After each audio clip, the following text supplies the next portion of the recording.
All right, here we go. So we're doing number 5. This is the find the angle problem. All right, so what we've got is we've got a hollow sphere rolling down a ramp. All right, and so our rotational inertia for the sphere about its center of mass, the problem tells us that it is 2/5 or 2/3. What do we got? Hollow sphere, 2/3 mr squared. Okay, and the problem tells us that it accelerates at 2.8 meters per second squared. And the question wants to know what angle is the incline at. All right, so really this is just about deriving that equation that I gave you guys in the video that I think, if I remember right, was g sine theta over 1 plus beta, if I remember right. But it's about deriving that, right? And then all we're going to do is we're going to plug the acceleration in. We know our beta is 2/3. And so we'll solve for theta, okay? But we have to derive that equation, all right? Because the AP board will be like, where did that equation come from, okay? So let's do it. So here's the deal. So we've got our ramp. Here's the ball. All right, so again, let's see. The only force that we don't know is our frictional force, right?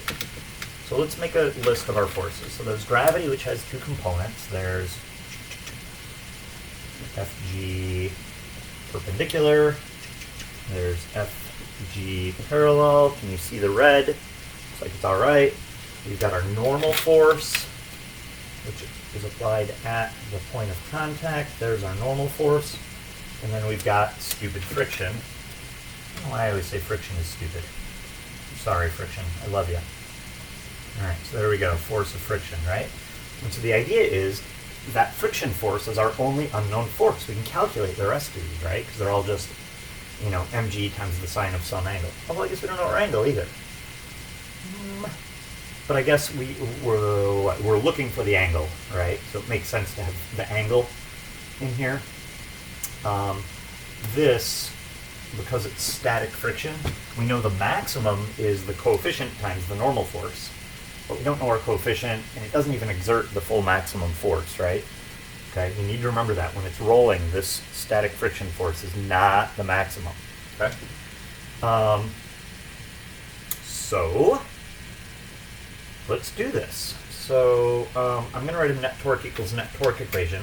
And as I said, because I don't know my friction force, I'm going to choose this contact point as my pivot point. All right, so what I need to do then is I need to derive an equation for the rotational inertia about my pivot point.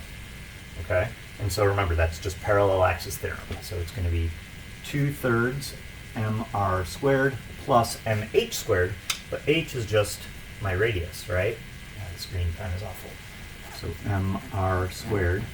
So this gives me 5/3 mr squared. Is that green as bad as I think it is? It's the glare that's the problem, I guess, right? Sorry, I keep sticking my face in the camera there. All right, and let me go over this with a darker color so maybe you can see it a little bit better. So, the rotational inertia about the pivot point is 5/3 mr squared, and that was just the original inertia about the center of mass plus mh squared, and h we decided was just r. All right, so now I'm just going to do net torque equals net torque. So net torque equals net torque. So I times alpha. So I times alpha equals, well, the only force that's going to produce any torque is our Fg parallel. So the torque produced by gravity parallel.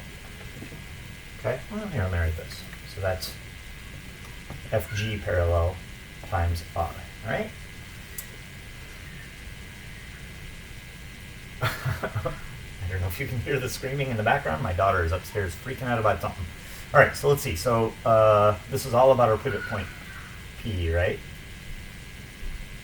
So we got 5/3 mr squared times alpha, which, remember, alpha is just a over r, right? Because at this point, there's no slipping. Okay, so that's 2.8 over r equals, well, let's see, Fg parallel is mg sine theta, right? So m times 9.8 times sine of theta, oh no, times r. Okay, so let's see what happens here. We got a bunch of stuff that cancels out, which is nice. You can see the m's are going to cancel. All of the r's cancel. And so I'm left with 5/3 times 2.8 equals 9.8 sine theta. Okay, and notice 5/3 is just 1 plus beta.